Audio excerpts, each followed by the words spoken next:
The train journey was supposed to be our way of reconnecting. Our 2-year relationship had taken some hits in recent months, but I thought this trip might be a fresh start. There's something about travel that changes things between people. It forces you into close quarters and into each other's lives in ways that daily routines don't. The plan was simple: a scenic cross-country train ride, just the two of us, through fields and forests, small towns, and quiet stretches of countryside. She'd even talked about seeing snow-capped mountains at one point. The thought of experiencing it all together had given me hope, some sort of closure to whatever was bothering us. From the start, though, things felt off. I couldn't put my finger on it, but she seemed preoccupied. Her gaze wandered often, distracted by her phone, or she'd fix her eyes out the window and stay silent for long periods. She would brush off questions with a half-smile or a joke, but she was holding something back. I could feel it, a subtle tension, like a thread pulled too tight, about to snap. But then there were moments where she would lean into me, her head on my shoulder, the same way she used to when we first met. She'd laugh at something silly I said, or joke about how I always had crumbs on my shirt. I tried to tell myself I was being paranoid, that all relationships go through rough patches. I told myself she was just tired, that I was imagining the distance between us. But the doubt had rooted itself deep. We settled into our compartment, an older part of the train that had a nostalgic charm with worn green seats and small round tables.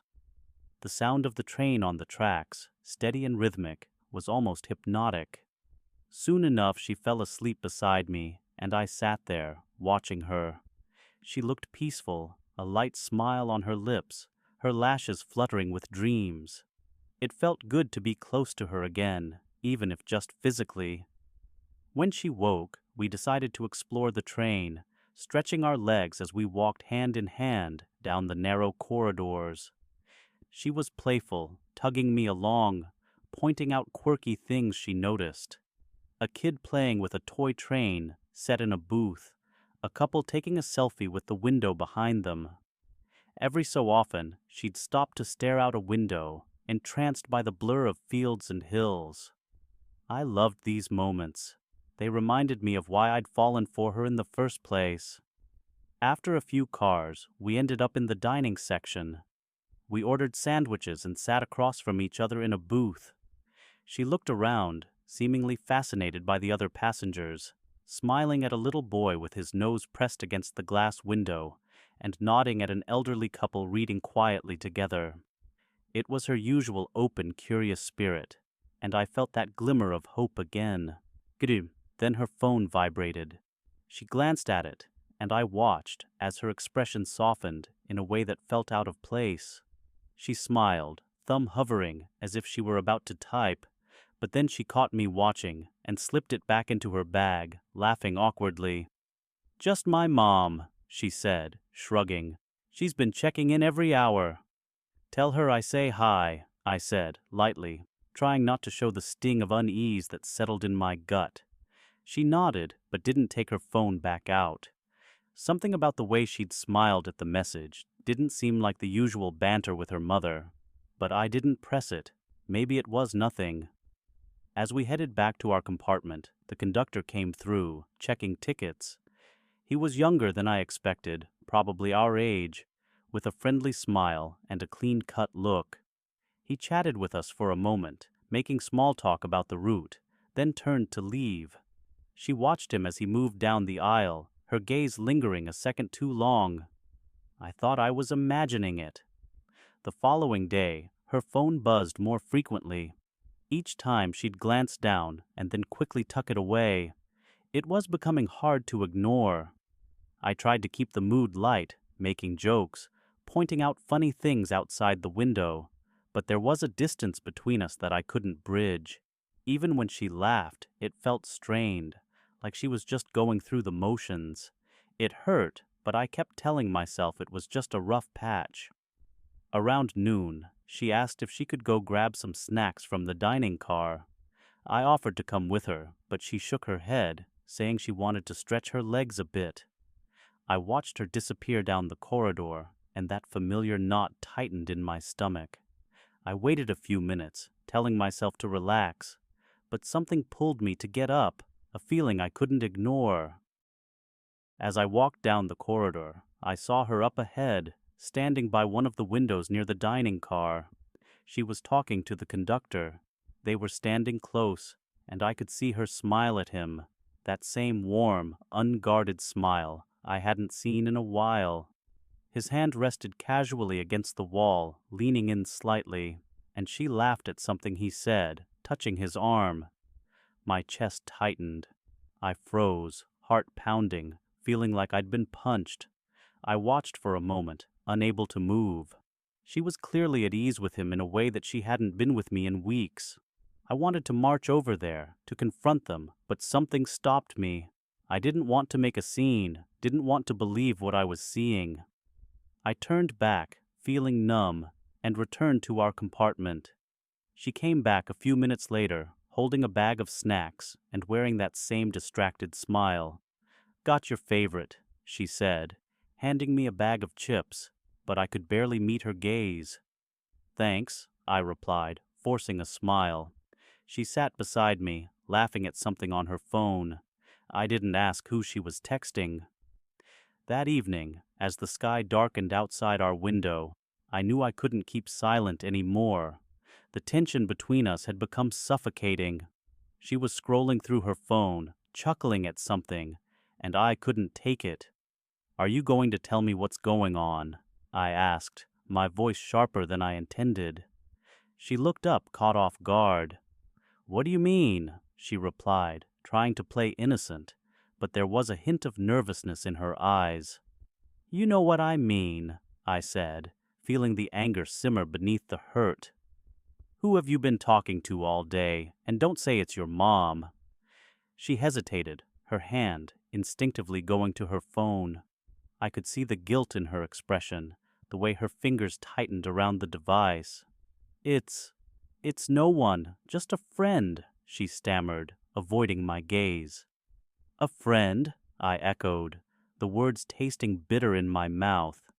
"The same friend you've been texting nonstop, the same one you smiled at when you thought I wasn't looking." Her face went pale, and she glanced out the window as if searching for an escape. "I didn't want to tell you," she murmured. "I didn't want to hurt you." The words felt like a slap. "So it's true then, all of it?" She nodded slowly, tears gathering in her eyes.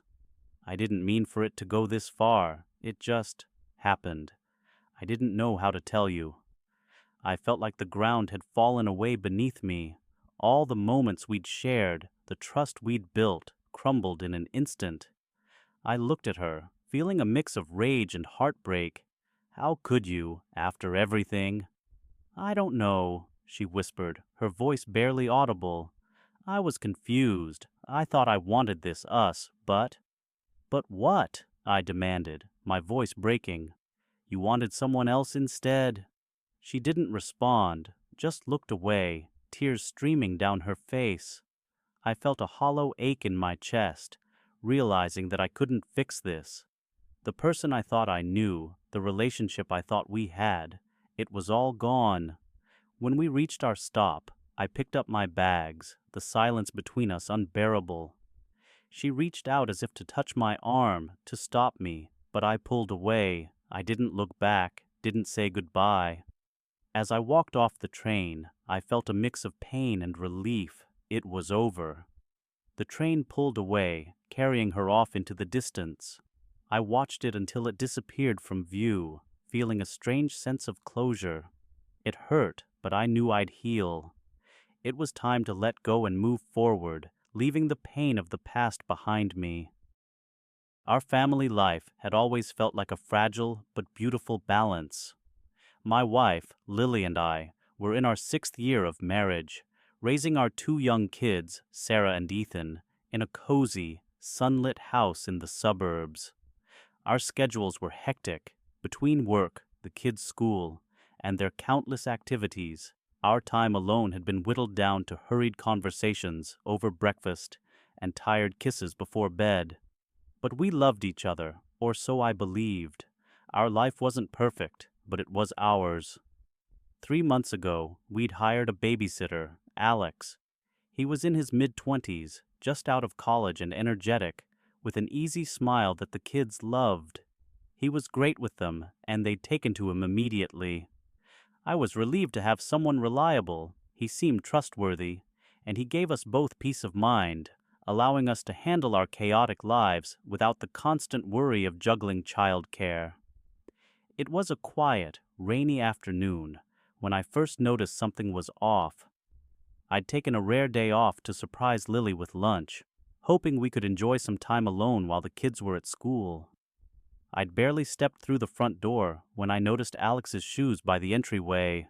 Surprised, I walked in further, calling out, "Lily!" Alex. The house was silent. I found them both in the kitchen, standing far too close for what felt right. They stepped apart quickly when I walked in, and Lily plastered on a smile that looked almost too rehearsed. "Oh, you're home early," she said, laughing nervously. "Yeah," I replied, my eyes flicking between them. "I thought we could have lunch together." Alex fumbled with his keys, clearly flustered. I was just leaving. See you tomorrow, Mrs. Green." And he quickly slipped out the door, not meeting my eyes. The seed of doubt had been planted. At first, I tried to ignore it. They'd both acted like nothing was out of the ordinary, and Lily had seemed surprised, maybe even pleased, that I'd come home. But something didn't sit right. Over the next few weeks, I noticed things that added up, little moments that seemed almost insignificant on their own, but collectively raised questions. One night, when Lily thought I was asleep, she slipped out of bed and spent nearly an hour downstairs, her voice barely a whisper as she talked on the phone. Another time, I found a receipt for a dinner for two at a place we'd never been together, a small bistro on the other side of town. When I asked her about it, she brushed it off with a quick lie about meeting an old friend. But I knew all her old friends, and she hadn't mentioned the dinner beforehand. 2 months in, I finally confronted her. I'd been up all night, replaying every little moment, every subtle hint that suggested something was happening behind my back. When the sun rose, I couldn't take the silence anymore. I needed the truth, no matter how much it hurt. "Lily, we need to talk," I said, barely holding back my emotions. We sat down in the living room, the early morning light spilling through the window, casting long shadows across the room. She looked at me, her eyes wide, her hands fidgeting in her lap. I could tell she knew what was coming. I can't shake this feeling that something's going on. With Alex, her face paled, and for a moment she said nothing. But her silence spoke louder than any words. I could feel my heart pounding in my chest, the fear and anger simmering beneath the surface. "Is it true?" I asked, my voice barely above a whisper. She looked away, her eyes filling with tears. "Yes," she finally whispered. "It's true." The admission felt like a punch to the gut. I couldn't breathe, couldn't think. The woman I'd shared my life with, the mother of my children, had been unfaithful, and not just a fleeting moment of weakness, a 2-month affair with a man we'd trusted in our home, around our kids. I stood up, pacing the room as my mind raced. "How could you do this?" I demanded, my voice breaking. "We have a family, Lily. We have a life together. How could you throw that away?" She was crying now, clutching a tissue in her hands. "I'm sorry," she said, barely able to meet my eyes. "I never meant for it to happen. It started small. He was here every day, and we just started talking. It felt nice to have someone to talk to, someone who understood. I was lonely, and he was there." "Lonely," I echoed, feeling a sharp sting of betrayal. "And you couldn't talk to me, your own husband?" She shook her head, her shoulders slumping. "It wasn't like that, at least not at first. I didn't mean to hurt you. I don't know what I was thinking." In the days that followed, I felt lost, like a ship adrift in a storm. I avoided her, barely able to look at her without feeling a surge of anger and betrayal. The kids could sense the tension, asking why Daddy wasn't sitting with Mommy at dinner, why we weren't laughing like we used to. I had no words for them, no way to explain what had happened, not yet. One evening, after putting the kids to bed, I sat alone in the living room, staring at a family photo on the wall. It was from a trip we'd taken to the beach last year. We looked so happy, so connected. I remembered the sound of the waves, the laughter, the way we'd built sandcastles with the kids. It felt like a lifetime ago. Lily came in, standing awkwardly by the doorway, her face etched with regret. "I want to fix this," she said, softly. "I know I don't deserve it, but I'm willing to do whatever it takes." I looked at her, unsure if I could ever forgive her, if the love we'd once shared was strong enough to withstand this betrayal. But I knew one thing: I wasn't ready to walk away from my family, not yet. I owed it to our kids, to myself, to try and salvage what we could. We started therapy, a grueling process that forced us to confront the cracks in our relationship. Lily admitted to feeling isolated, to feeling that we'd drifted apart over the years. I realized, too, that I'd taken her for granted, assuming that our love was unbreakable, that she didn't need reassurance. It was a painful process, but slowly, over weeks and then months, we began to rebuild a fragile trust. The hardest part was letting go of the images in my mind, the thought of her with Alex, the betrayal that had cut so deep. But through therapy, through long conversations, I started to understand her pain, her loneliness, her need for connection. And she understood mine, how deeply I'd been hurt, how much it had shattered my trust in her. Months later, we were still healing. It wasn't perfect, and there were days when the anger and pain resurfaced, when I doubted if we'd ever fully recover. But slowly, we began to create new memories, moments that reminded us why we'd fallen in love in the first place. We took the kids on weekend trips, planned date nights, and found small ways to connect. I won't pretend that everything went back to the way it was. Trust, once broken, never fully returns to its original state. But we had something else now, a resilience, a commitment to our family, to each other, that went deeper than before. I'd learned to see her as a complex person, someone who had made a terrible mistake, but was willing to fight for what mattered. In the end, I forgave her, not because it was easy, but because I believed that our love, however flawed, was worth fighting for. The scars of her betrayal remained, but we were moving forward, hand in hand, determined to rebuild the life we'd nearly lost. And for now, that was enough. It was a Friday afternoon when everything came crashing down. The work week had been long, too long. My mind was already on the weekend, imagining time with my girlfriend Claire. We had plans. I was planning to take her out for a surprise dinner at that fancy restaurant she'd been talking about for weeks. A quiet night, just the two of us. I was looking forward to it, needing to disconnect from the grind, but also eager to see her, eager to feel close to her. But the way she was acting that day felt off. It wasn't something you could pinpoint, but it was there, hanging in the air like static, making everything feel more tense. She'd been distant lately, short with me on the phone, distracted when we hung out. I tried to dismiss it, thinking I was just overthinking, but deep down, I knew something was wrong. Still, I focused on work. I sat in my cubicle, trying to tune out the noise of the office. My boss, Robert, had been more involved lately, checking in on projects and pushing me to get things done faster.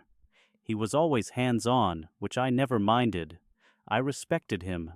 He'd been a mentor to me in many ways, always encouraging me, teaching me about the ins and outs of the business. But there was always something about Robert, something I couldn't quite figure out. He had a presence that commanded attention, and his words always felt too precise, too loaded. When the clock struck 5, I packed up my things and texted Claire to tell her I was on my way.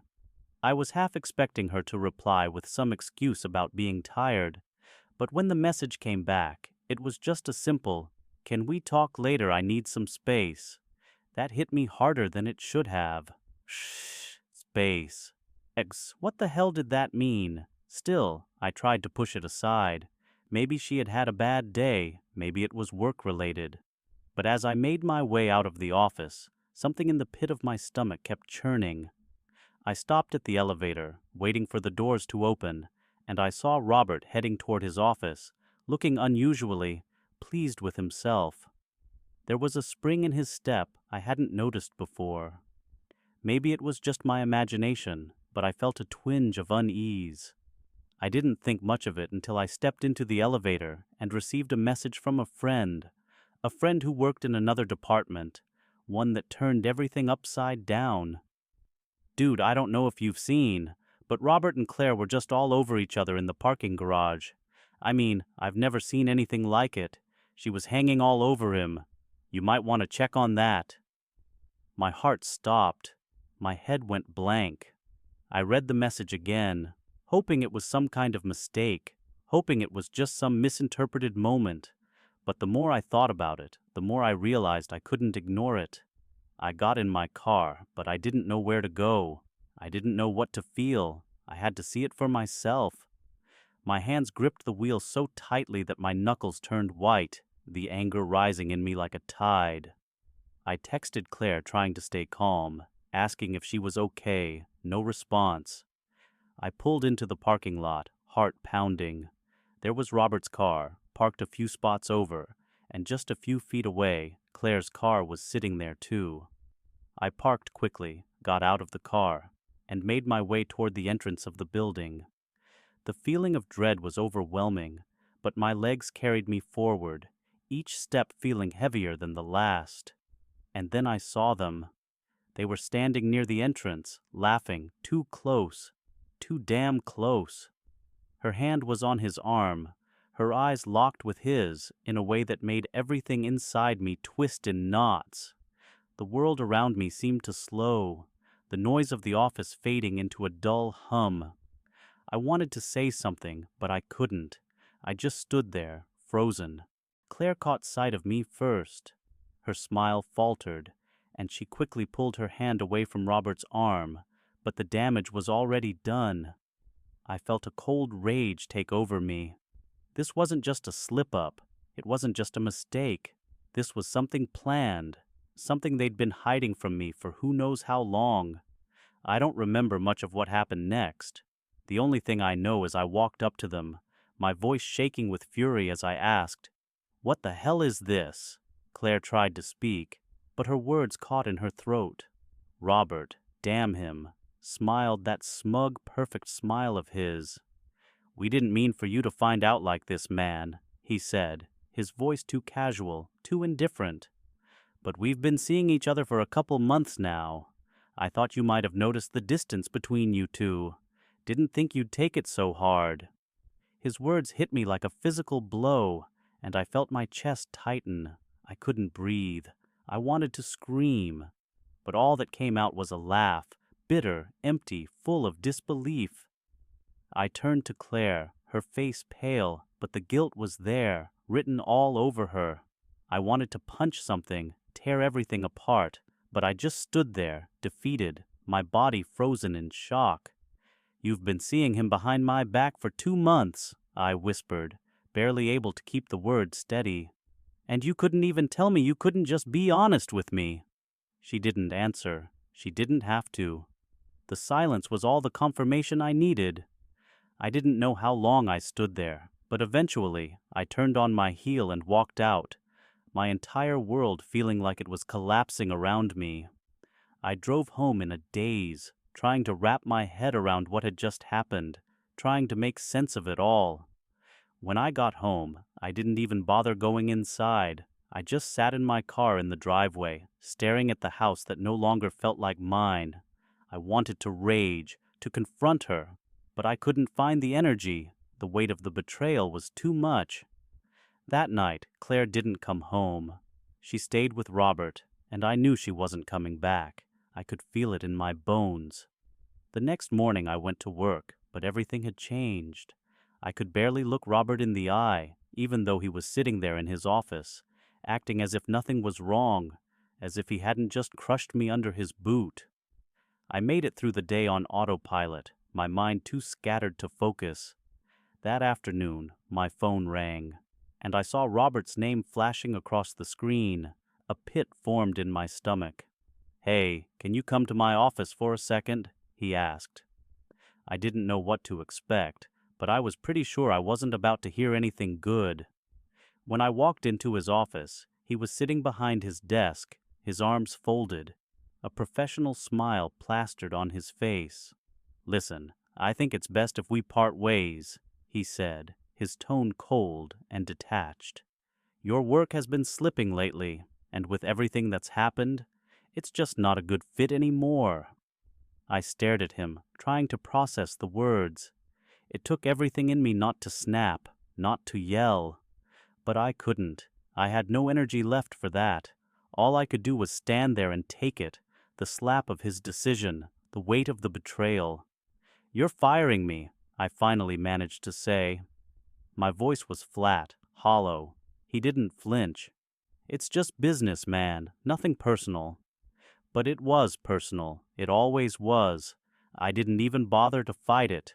I grabbed my things and walked out of his office for the last time, the door clicking shut behind me with a finality that stung worse than any insult. As I walked to my car, I felt the tears threaten to come, but I refused to let them. I wouldn't give anyone the satisfaction of seeing me break, not Claire, not Robert, no one. I didn't know where I was going, but I knew I had to get away, away from the lies, the betrayal, the place that had once felt like a second home. The weight of the past few days was suffocating, but one thing was clear: I wasn't going to let this define me, no matter what.